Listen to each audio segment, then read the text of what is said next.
Hello everyone and welcome back to another tutorial from Gameplay Classic. In this video, I'm going to show you how you can change your character loadouts on the One Piece Bounty Rush game. So let's get started right away. First of all, open up the One Piece Bounty Rush game on your device, and once you are taken into the homepage, click on the character/upgrade button at the bottom, and this will then take you into the character page. Now click on Edit Party at the top section, and this will now show you all of the different loadouts that you have. By default, you are given up to 5 loadouts, but you can also create more if you wish. Now within each loadout, you can have various amount of players, as well as support characters. To make any changes, just choose your desired loadout, and just click and drag any character to your battle character section to replace them with the new one.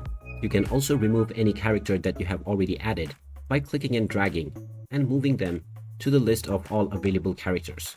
Now you may also add the support characters within the support character section by clicking and dragging manually. Alternatively, you also have the auto select option. After choosing your desired options for all of your loadouts, you can go back into your homepage and your settings will be saved. You can now start enjoying your game with your customized loadouts right away.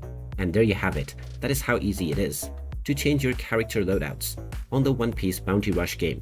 If you find this video helpful, don't forget to hit that like button and subscribe to our channel for more useful tips and tutorials. Thanks for watching, and I will see you again in the next one.